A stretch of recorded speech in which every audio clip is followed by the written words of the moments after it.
Are you ready? Okay. Turn up the volume, focus, listen, and let's learn some English. Hey everyone, I'm Alex. Thanks for clicking, and welcome to today's lesson on the imperative mood in English. So today we will learn 10 ways to use imperatives. Before that, what is an imperative? Well, when you use an imperative, you are trying to direct someone to do something. So you are telling someone what to do, or you are suggesting that they do something. And today we will look at 10 scenarios, 10 different situations, 10 different uses for this mood. An imperative, by the way, is always used with a base verb. So some people call this an infinitive verb, a bare infinitive verb, a base verb, the core verb. So for example, with the verb play, you have play, plays, played, playing. No, we just want the word play. So at the beginning of the video, I said, turn up the volume, listen. So these are base verbs. I'm going to call them base verbs for this video if I refer to them again. So the first way that we can use an imperative is to give instructions. You have probably read cooking instructions, for example. So turn on your oven to 425 degrees. Put in the pan. Fry the oil. So when you have instructions such as open your books to page 24. You can add a please if you want to be more polite. So you will read this when you buy furniture at IKEA, for example. Actually, IKEA normally just has pictures, but there are instructions for what you need to do. So you can give instructions as a manager, right? So everyone, please turn to page 24 of the booklet. Okay, everyone, please split into groups of 2. So you can give instructions with imperatives. You can also give commands or orders. These are, words that are a bit more direct, a little stronger. Usually or often they use the exclamation point. So here we have an exclamation mark on all 3 of them. Go to your room. This is a command. Don't move. Another command. Jump. Another command or order.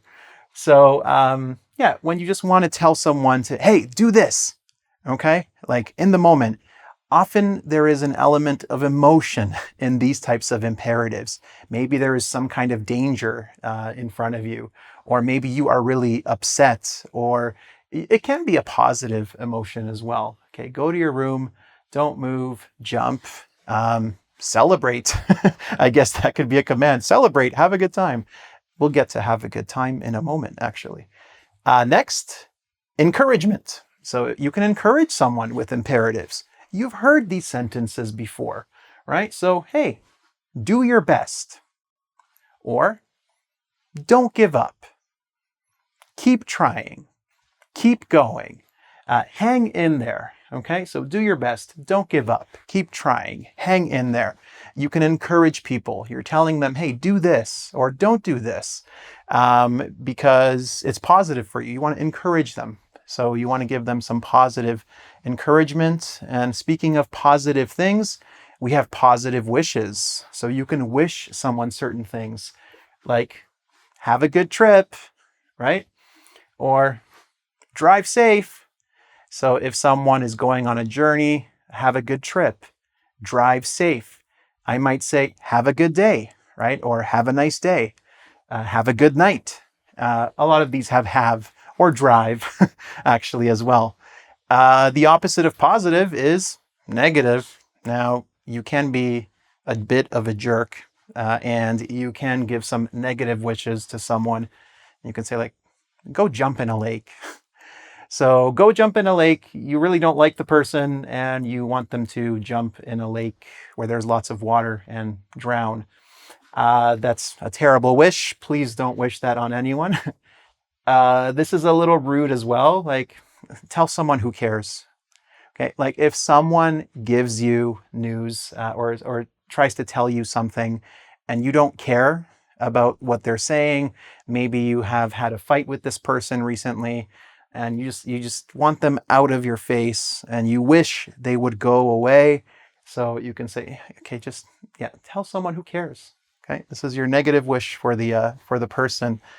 Okay, next, directions. Similar to instructions, but directions, you're telling people how to get somewhere or where a location is.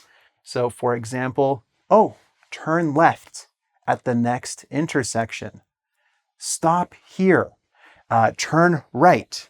Go straight. Go back. So you can give directions with imperatives as well. Next, advice or suggestions. So what advice do we have here? Don't listen to her, right? This is my advice to you.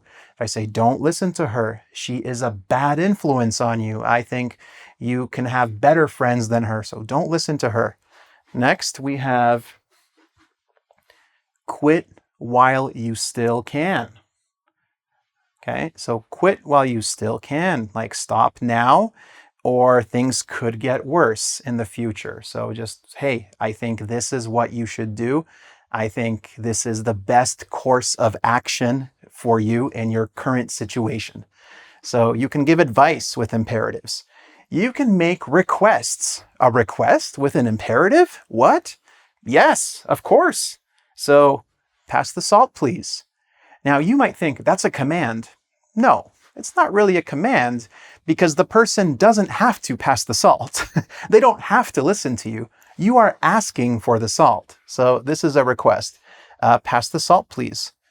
Give us a minute, right? So you are asking someone who entered the room, oh, we need one more minute. Give us a minute, please. You are asking the person to give you a minute, even though you are telling them what to do. Your tone and the words like, oh, give us a minute, please, to make it more polite, make it a request, okay? Requests, offers. Yes, you can make offers and invitations with imperatives as well. So here, please take one. So I'm offering you something, maybe an information booklet or a pamphlet or a piece of paper. Another request, offer, sorry, or invitation. Oh, please come in, right? So I am inviting you into my house. I am telling you to come in. I am making you the offer of, hey, my house, my house is your house. My home is your home. I tried combining the words house and home, and I was going to say house. It's a very strange word. It's not a word, but maybe it is now. Okay. Finally, we have warnings. So warnings could be similar to advice, but usually it's a little bit different, like be careful. Okay, hey, be careful. Or watch where you are walking. For example, it's dangerous here, or the road is uneven. So be careful. Pay attention, right? Pay attention. This could be dangerous, okay? Watch out. Now, again, this could be a command. So commands can be warnings in some cases, but they don't always have to be a warning. For example, like go to your room is not a warning, right? It's just a command. You're ordering your child to go to their room. Okay, I bet you didn't know you could use imperatives in so many different ways, but now you do, and that's a good thing. So what I want you to do is go to engvid.com. That's engvid.com. Or just click the link that is attached to this video, and that link will transport you to engvid.com. So I'm giving you instructions. Go to engvid.com. Directions as well. A command, perhaps. Go to engvid.com. And check out the quiz that is attached to this video. There you can test your understanding, have a little fun, and I'm sure you'll feel much more confident with your use of imperatives. I hope you enjoyed this video. Until next time, thanks for clicking, and I'll see you soon. Go to engvid.com.